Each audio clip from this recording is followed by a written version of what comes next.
کے نام سے شروع جو نہایت رحم والا ہے، کروڑوں درود و سلام حضور آقا دو جہاں حضرت محمد صلی اللہ علیہ وسلم پر۔ تو گائز ابھی ہم لوگ آئے ہیں مسجد جمعہ، جو کہ آپ مدینہ حرم شریف سے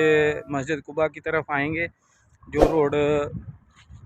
سعودی گورنمنٹ کی طرف سے اسپیشلی مسجد قباء کے لیے بنایا گیا، اسی روڈ کے اوپر ہی یہ مسجد آئے گی اور بہت ہی خوبصورت اور دلکش مناظر ہیں۔ ابھی چلتے ہیں انشاءاللہ تعالی مسجد کے اندر اور باقی ادھر جا کے آپ لوگوں کے ساتھ ویڈیو شیئر کرتے ہیں۔ جی تو حضور پاک صلی اللہ علیہ وسلم کے دور میں اس قبیلے کو بنی سالم کہا جاتا تھا، جیسا کہ مسجد قباء وہ مسجد قباء نہیں تھی پہلے، وہ ایریے کا نام جیسے کہ قبیلہ ہے، قبیلہ قباء کے نام سے وہ وادی مشہور تھی۔ تو آپ صلی اللہ علیہ وسلم جب مکہ سے ہجرت کر کے مدینہ شریف میں آئے تو قباء یعنی قبیلہ میں قیام فرمایا، اور 4-5 دن کے بعد میں جب آپ صلی اللہ علیہ وسلم نے قباء سے نکلے حرم شریف کی طرف مدینہ منورہ کی طرف، تو رستے میں جو بھی قبیلے آتے وہ آپ کے آگے کھڑے ہوتے، آپ کا استقبال کرتے اور کہتے کہ یا رسول اللہ آپ ادھر ہماری طرف قیام فرمائیں، لیکن آپ صلی اللہ علیہ وسلم فرماتے کہ مجھے یہ حکم نہیں ہے، مجھے حکم ہے کہ میں اس وادی میں جاؤں، ان سب وادیوں کو کھا جائے، یعنی ان سب پر غالب آ جائے، اور اس وادی کا نام ہے یثرب۔ جب آپ صلی اللہ علیہ وسلم بنی سالم کے قریب پہنچے تو بنی سالم کے لوگوں نے حضور پاک صلی اللہ علیہ وسلم سے التماس کی اور فرمایا یا رسول اللہ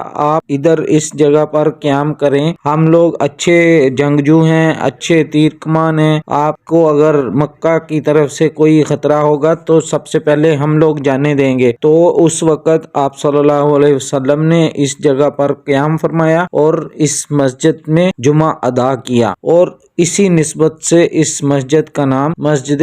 جمعہ منسوب کر دیا گیا۔ ماشاءاللہ سے مسجد بہت ہی خوبصورت اور دلکش مناظر ہیں، یہ مسجد کے فرنٹ گیٹ کے مناظر ہیں، اور ابھی ہم انشاءاللہ تعالی مسجد کے اندر کی طرف چلتے ہیں اور دیکھتے ہیں کہ اندر کس طرح کے مناظر ہیں۔ ماشاءاللہ ابھی آپ کے سامنے یہ مسجد کی جو نیم پلیٹ ہے وہ آپ کو میں دکھا رہا ہوں، اور ابھی ہم لوگ انشاءاللہ تعالی اندر چلیں گے اور مسجد کے اندرونی حصے کے مناظر آپ دیکھیے اور زیارت فرمائیں۔ مسجد کے اندر داخل ہوتے ہی آپ کی نظر ایک بہت ہی بڑے فنوس کے اوپر پڑتی ہے، جو کہ بہت ہی خوبصورت